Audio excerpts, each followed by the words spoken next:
कि अब NATO versus America होने वाला है या नाटो वर्सेस नाटो होने वाला है। इन सब देशों ने अपने ट्रूप्स भेजने शुरू कर दिए हैं, अपने लोग भेजने शुरू कर दिए हैं डेनमार्क के अंदर, ग्रीनलैंड के अंदर।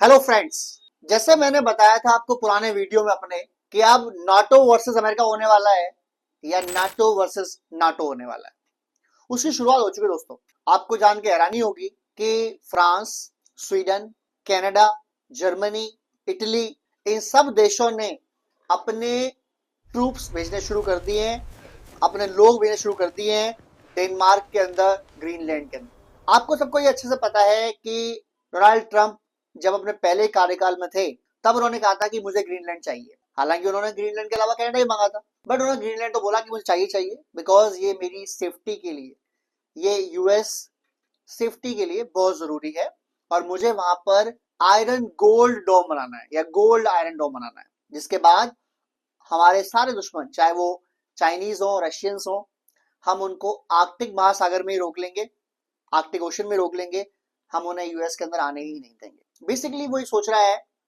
जो वो कह रहा है एटलीस्ट लोगों को, कि अगर हम ग्रीनलैंड कब्जा कर लेते हैं तो यूएस की एक फोर्स ग्रीनलैंड में होगी जो सब लोगों को आर्कटिक में ही रोक लेगी और अमेरिका के अंदर किसी को आने ही नहीं देगी, और अमेरिकन को बड़ा प्राउड फील होगा कि अब वो आर्कटिक में भी आ चुके हैं। दरअसल हुआ क्या है, ग्रीनलैंड जब वर्ल्ड वॉर 2 खत्म हुआ था तो अमेरिका की फौजें ग्रीनलैंड में थी और वो वापस जा नहीं रही थी। तो ग्रीनलैंड के या डेनमार्क के उस वक्त जो प्राइम मिनिस्टर थे, उन्होंने अपने फॉरेन मिनिस्टर को भेजा यूएस के अंदर, वहां एक डील साइन की गई कि यूएस की एक बेस रहेगी ग्रीनलैंड में, जो आज भी है, एक बेस है उनकी, और उसके अलावा पूरी फौज चली जाएगी वहां से।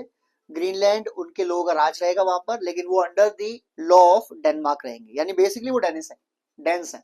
उसके अलावा ग्रीनलैंड अपना राज करते हैं वहां पर। अब डोनाल्ड ट्रंप जब बना प्रेसिडेंट फर्स्ट टाइम 2016-17 में, तब उसने बोला मुझे ग्रीनलैंड चाहिए, ये मेरी सेफ्टी के लिए बहुत जरूरी है। उसके बाद वो हार गया चुनाव, तो बात आई गई हो गई।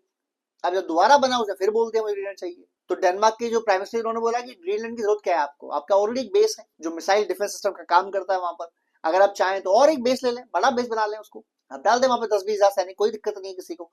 लेकिन अमेरिका के जो प्रेसिडेंट डोनाल्ड ट्रंप, उनकी नजर है बेसिकली ग्रीनलैंड के अंदर जो बीच का एरिया है, जिसे बोलते हैं सॉलिड आइस है। ऐसे तो पूरा ही ग्रीनलैंड जो है वो आइस से ढका रहता है हमेशा, वहां का जो टेम्परेचर है वो -50-60 तक जाता है, लेकिन जो उसका बीच का एरिया है वो 100% सॉलिड आइस ही रहती है। ऐसा डोनाल्ड ट्रंप का और उनके लोगों का मानना है कि वहां पर बहुत सारा ऑयल है, नेचुरल गैसेस है, रिसोर्सेज है, यूरेनियम है, इथियम है, उसके अलावा वहां पर गोल्ड है, कोयला है, तो बहुत चीज वहां मिल सकती है उनको, और इसके लिए सारी जद्दोजहद हो रही है। लेकिन वो बोल क्या रहा है, वो बोल रहा है कि रशियंस एंड चाइनीज जो प्लेन्स आते जाते रहते हैं, चाइनीज कंपनी का सबसे ज्यादा वहां अड्डा है और चाइना ने वहां पूरा कंट्रोल कर रखा है, और ये हमारी सेफ्टी के लिए, यूएस सेफ्टी के बिल्कुल भी सही चीज नहीं है और ये बहुत दिक्कत की बात है। हम बताते हैं पहले कि ऐसी ही बातें करता था भाई जब इसने हमला किया था वेनेजुएला के ऊपर, और उस समय के यानी पुराने वेनेजुएला के प्रेसिडेंट मादुरो और उनकी वाइफ को उठा लाया अगवा करके 3 जनवरी को। उससे पहले तो प्रेसिडेंट ही थे वो, आगे वो ये बोलता था कि जो मादुरो है वो बहुत बेकार शख्स है, एकदम एविल है, और वो पूरा सिंडिकेट चलाता है जिससे सारा ड्रग्स आता है अमेरिका के अंदर और वहां लोग मरते हैं। पहली बात तो ये कि अमेरिका की खुद की रिपोर्ट ये कहती है कि उनके यहाँ जो ड्रग्स आता है वो सबसे ज्यादा मैक्सिको और क्यूबा से आता है, ना कि वेनेजुएला से। तो अगर उनकी गवर्नमेंट ये कह रही है कि 60-70% जो ड्रग्स है वो मैक्सिको एंड क्यूबा से आ रहा है और वेनेजुएला का उसमें हाथ सिर्फ 5% 3% है, तो क्यों नहीं इसने पहले अटैक मैक्सिको और क्यूबा पे किया, पहले क्यों अटैक इसने किया वेनेजुएला। अच्छा, कमाल की बात एक और है कि ये भाई जब से किडनैप करके लाया है मादुरो और उसकी पत्नी को, उसके बाद से उसने ड्रग्स की बात करी ही नहीं है। अब ये कहता है कि सारा जो ऑयल है वेनेजुएला का उस पर हमारा कंट्रोल रहेगा, और इस भाई ने खुद को सेल्फ डिक्लेयर कर लिया वर्किंग प्रेसिडेंट ऑफ वेनेजुएला।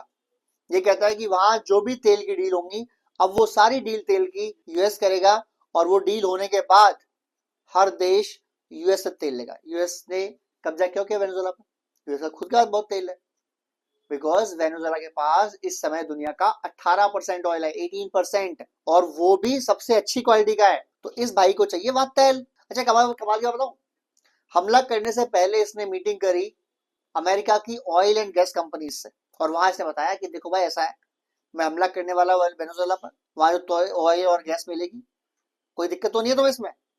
क्या बोलेंगे? बढ़िया है, बहुत बढ़िया, मजा आ गया यार।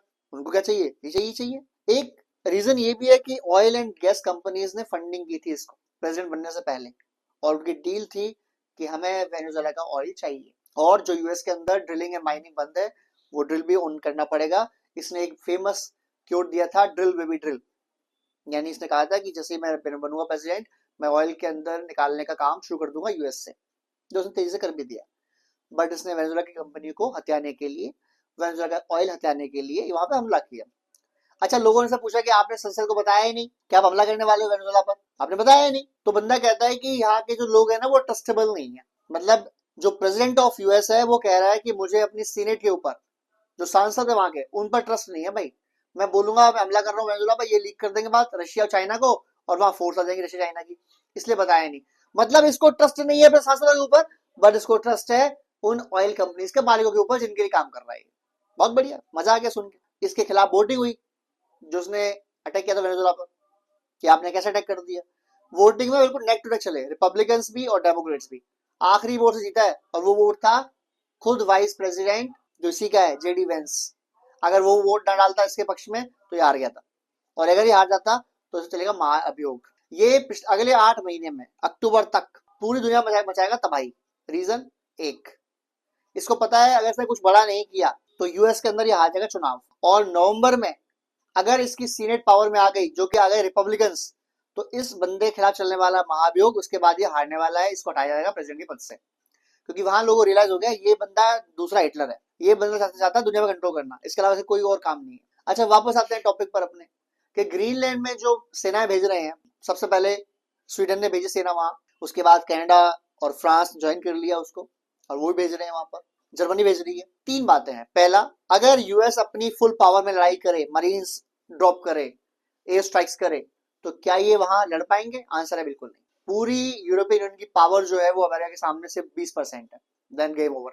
लेकिन ये दिखाना चाह रहे हैं कि अगर अमेरिका ग्रीनलैंड पर हमला करता है तो हम अपनी जमीन के लिए लड़ेंगे, हम यूरोपियन यूनियन वाले अपनी जमीन के लिए लड़ेंगे, हम अपनी जमीन को इतनी आसानी से अमेरिका को नहीं देंगे। क्योंकि अगर एक रियलिटी भी है, अगर अमेरिका ने बोला ग्रीनलैंड दे दो, इन्होंने दे दिया, कल को बोलेगा मैं यूके दे दो, परसों बोलेगा मैं फ्रांस का वाला पार्ट चाहिए, अगले दिन बोलेगा मैं स्वीडन का वाला पार्ट चाहिए। तो ऐसे तो आप क्या कर सकते हो? आप किसी के लिए, कोई लालची अगर हो गया है कि ये जमीन भी दे दे, वो भी दे दे, वो भी दे दे, वो भी दे दे, वो भी दे दे, आप कितना दे सकते हो? आप नहीं दे सकते, नॉट पॉसिबल।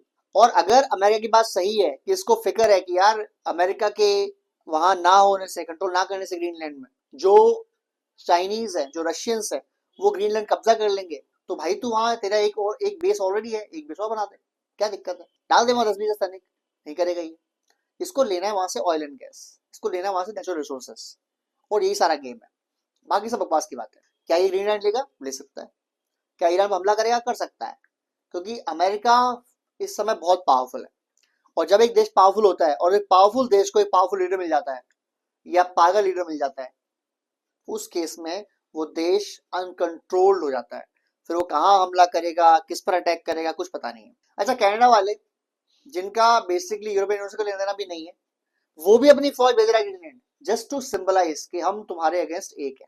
क्योंकि आपको याद होगा अभी 2-3 महीने पहले की बात है, ट्रम्प ने बोल दिया था कि Canada should be our 51st state, Canada हमारा स्टेट होना चाहिए, ये बोल चुका है। और कनाडा लगता है ये पागल आदमी कुछ कर सकता है ये, तो हम ऐसे जगह सपोर्ट करें, अगेंस्ट खड़े हों इसके, कि जिससे हम यूरोपियन यूनियन के, नाटो के करीब रहें, अमेरिका के अगेंस्ट भी रहें, तो भी दिक्कत ना हो हमारे को। ये इसलिए मूव है। और कल को अगर कनाडा पर हमला होता है, क्योंकि ये कुछ भी कर सकता है, तो उस केस में ये देश हमारे साथ मिलकर लड़े, तो नाटो वर्सेस नाटो होना क्वाइट पॉसिबल।